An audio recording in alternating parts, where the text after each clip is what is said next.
Assalamualaikum warahmatullahi wabarakatuh. Kami dari kelompok 10 akan mempresentasikan hasil makalah kami yang berjudul yaitu hadis tentang menjaga dan melestarikan alam dan hadis menuntut ilmu dan menghargai waktu.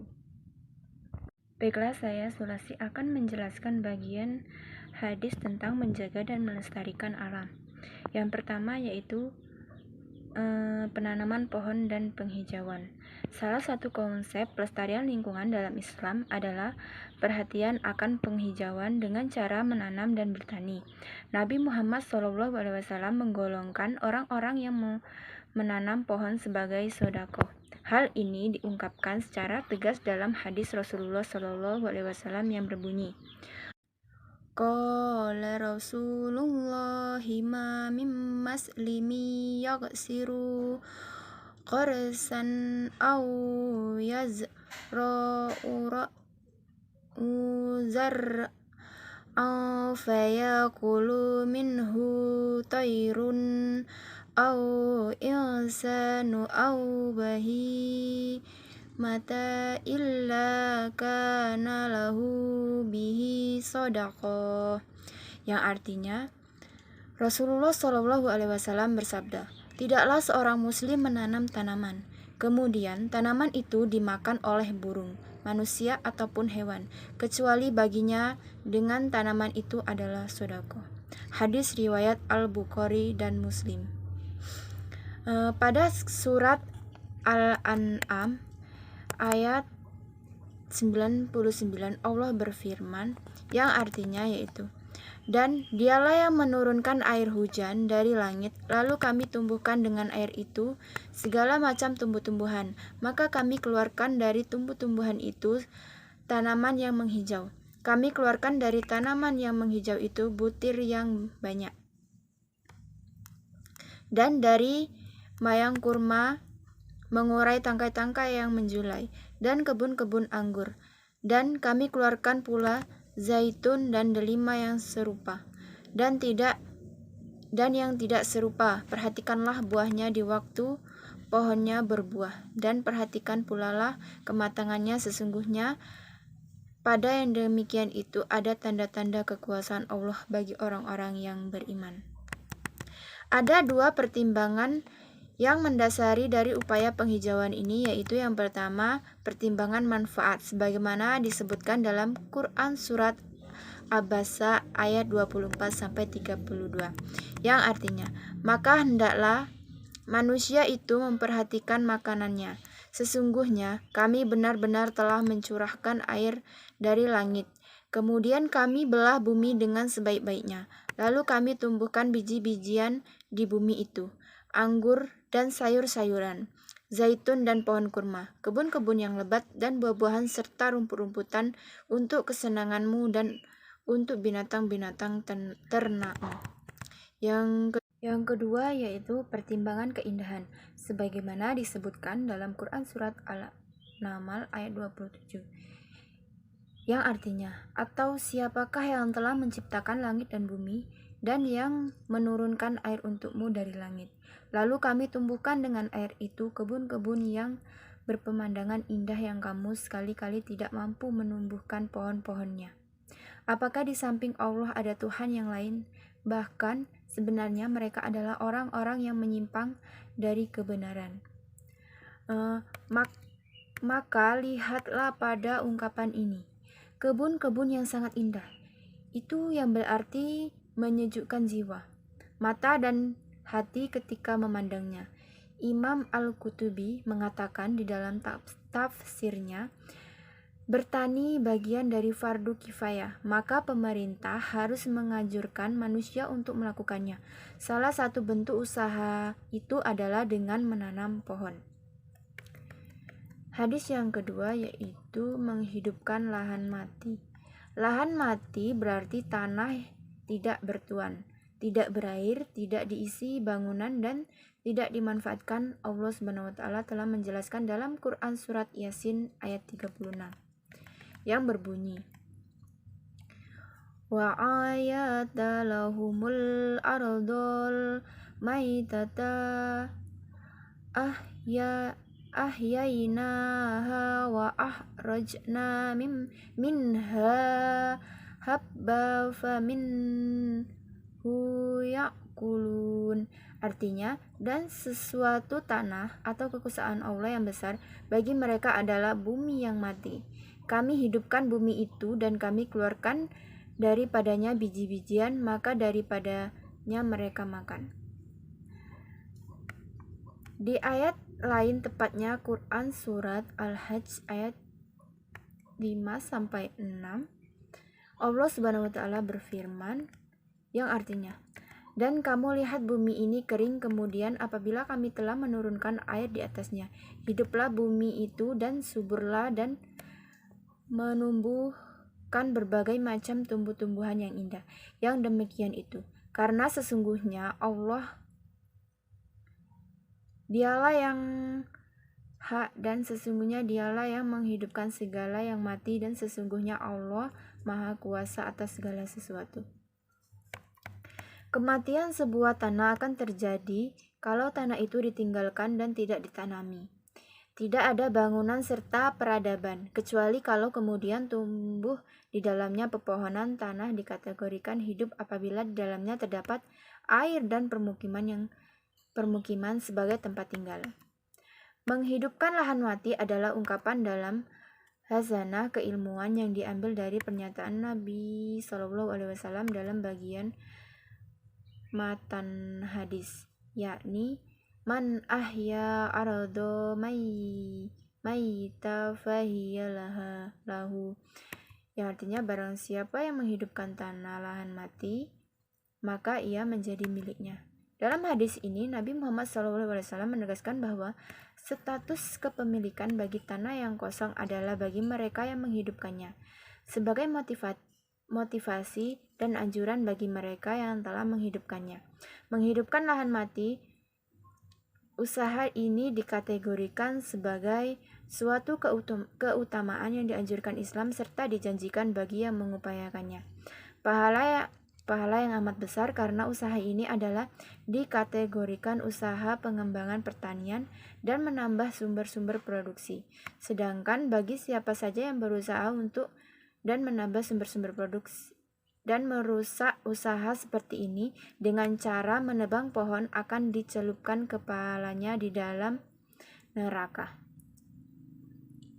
Hal ini sesuai dengan sabda Rasulullah SAW sebagaimana dalam matan hadis, yakni man fata'a sitrata sawwaballahu wa hura asahu finnar, yang artinya barang siapa yang menebang pepohonan maka Allah akan mencelupkannya ke dalam neraka.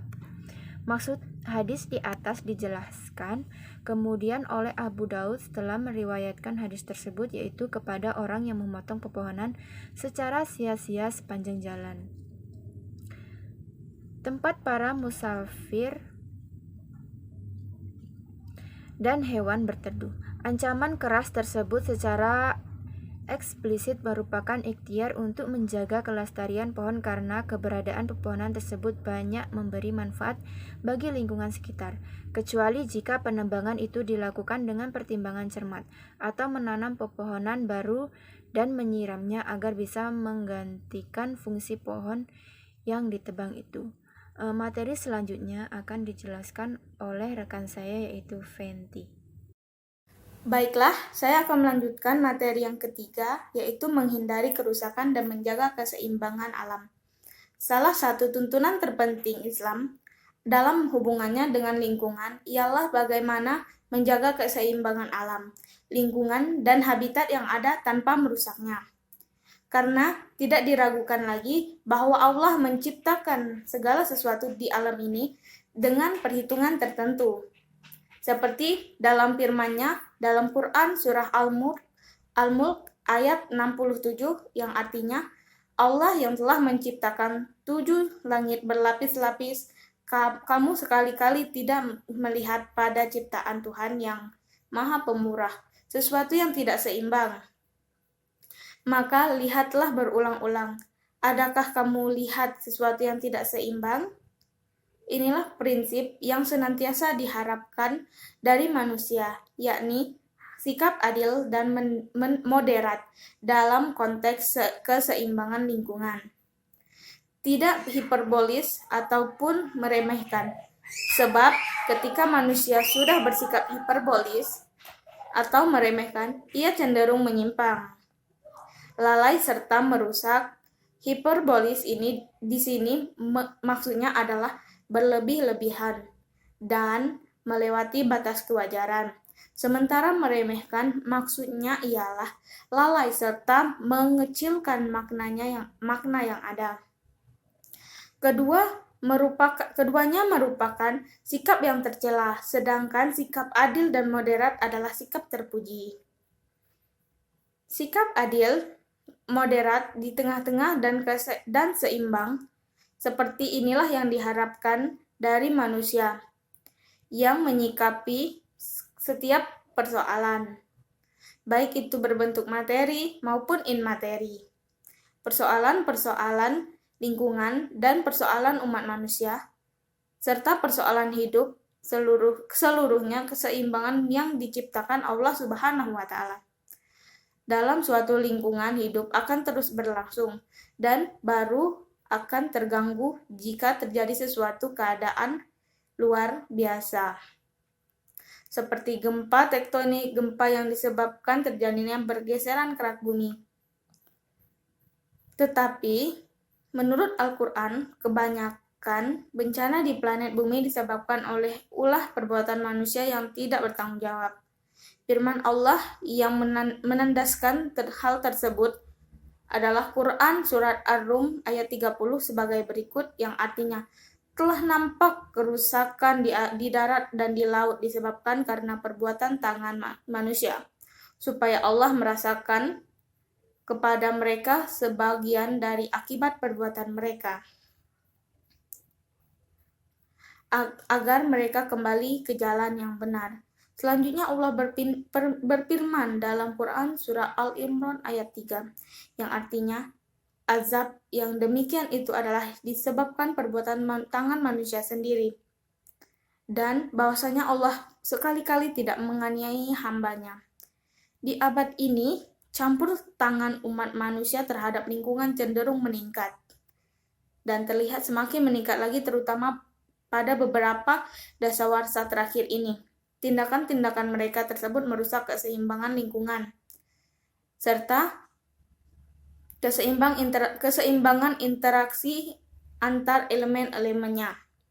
Terkadang karena terlalu berlebihan dan terkadang pula karena terlalu meremehkan, semua itu menyebabkan penggundulan hutan di berbagai tempat, pendangkalan laut, gangguan terhadap habitat secara global, meningkatnya suhu udara, serta menipisnya lapisan ozon yang sangat mencemaskan umat manusia dalam waktu dekat. Demikianlah kecemasan yang melanda orang-orang yang beriman adalah kenyataan bahwa kezaliman umat manusia dan tindakan mereka yang merusak pada suatu saat kelak akan berakibat pada hancurnya bumi beserta isinya. Poin keempat yaitu penerapan hadis tentang menjaga dan melestarikan lingkungan alam. Yang A, kita berusaha meningkatkan produktivitas tanah dengan ditanami. Poin yang ke B, kita harus mengolah tanah dan melestarikan lingkungan alam sekitar agar memberi kedamaian kehidupan dan terlepas dari aneka bencana. Poin yang ke C, sumur adalah salah satu sumber kehidupan sehingga kita harus menjaganya. Hewan merupakan anugerah Allah, dengan begitu kita harus menjaga habitatnya. Poin yang D, manusia harus memiliki akhlak syahabah atau belas kasih kepada semua makhluk. Poin yang terakhir yaitu manusia juga harus memiliki sifat himayah atau memelihara, karena dengan memelihara alam dan lingkungan maka alam pun akan menjadi ramah dan akrab kepada manusia. Assalamualaikum warahmatullahi wabarakatuh. Baiklah, saya Siti Nur Azizah, NIM 1959-1224. Saya di sini akan melanjutkan menjelaskan materi yang ke B, yaitu hadis tentang menuntut ilmu dan dan menghargai waktu. Yang pertama hadis tentang menuntut ilmu. Hadis di atas menunjukkan bahwa menuntut ilmu itu wajib bagi siapa saja sekalipun di tempat yang jauh, dan malaikat turut senang dan hormat kepada mereka. Islam sangat memperhatikan dan ilmu pengetahuan karena dengan ilmu pengetahuan manusia bisa berkarya, berprestasi, dan mampu tampil sebagai khalifah, yaitu memakmurkan bumi. Dari hadis di atas dijelaskan bahwa agama Islam mewajibkan kepada umatnya untuk menuntut ilmu, walaupun harus berkelana meninggalkan kampung halaman, karena ilmu dibutuhkan setiap saat. Kunci kebahagiaan dan keberhasilan seseorang adalah dengan ilmu dan sebagai bekal untuk kehidupan manusia demi tercapainya kebahagiaan dan keselamatan dunia dan akhirat. Allah dan Rasul-Nya telah menerangkan keutamaan ilmu, orang berilmu, serta orang yang mempelajarinya. Adapun keutamaan ilmu di antaranya.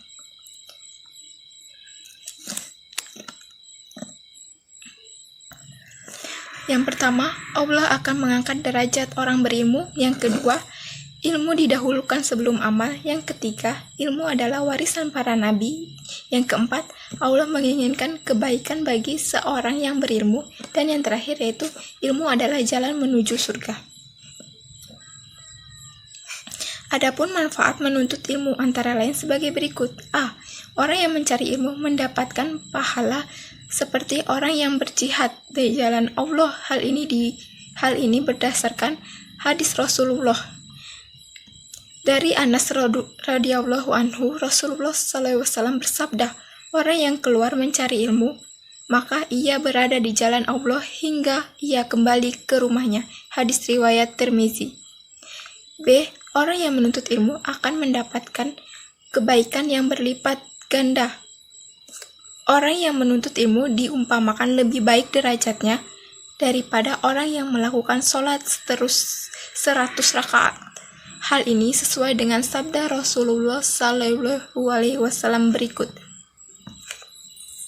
Dari Abu Dzar, dai berkata, Rasulullah bersabda, "Wahai Abu Dzar, kamu berangkat di pagi hari lalu mempelajari satu ayat dari Kitabullah lebih baik bagimu daripada kamu melakukan sholat 100 rakaat, dan kamu berangkat di pagi hari lalu mengajarkan salah satu bab dari ilmu, baik diamalkan atau tidak, lebih baik darimu daripada kamu melakukan sholat 100 rakaat." Hadis riwayat Ibnu Majah. Dan yang penjelasan yang ke-B yaitu hadis tentang menghargai waktu.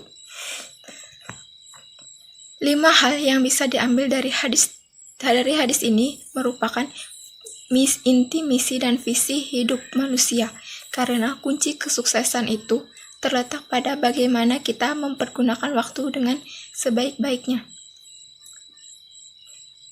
Quran mengaitkan dengan sangat erat antara waktu dan kerja keras, antara lain melalui surat Al-Asr. Di sisi lain, istilah-istilah yang digunakan untuk menunjukkan waktu masa mengandung makna-makna yang sangat mendalam dalam memantapkan budaya kerja yang didambakannya. Paling tidak, ada 4 kata yang digunakannya untuk menunjuk pada waktu. Pertama, as. Kata ini diartikan dengan waktu menjelang terbenamnya matahari. Kata ini biasa diartikan dengan waktu menjelang terbenamnya matahari dan diartikan pula sebagai masa secara mutlak. Kata as sendiri bermakna perasaan, seakan-akan masa harus digunakan untuk memeras pikiran dan keringat, dan hal ini hendaknya dilakukan kapan saja dan sepanjang masa. Waktu digunakan dalam arti batas akhir kesempatan atau peluang untuk menyelesaikan suatu peristiwa. Oleh karena itu, seringkali Al-Quran menggunakannya dalam konteks kadar tertentu dari satu masa. Sesungguhnya, sholat itu adalah kewajiban atas orang-orang mukmin yang tertentu waktu-waktunya. Quran Surat An-Nisa ayat 4. Kata ini memberi kesan keharusan adanya pembagian teknis tentang masa yang dialami seperti detik, menit, jam, hari, minggu, bulan, tahun, dan seterusnya, di samping keharusan adanya penyelesaian sesuatu dalam bagian-bagian tersebut dan tidak membiarkan berlalu hampa.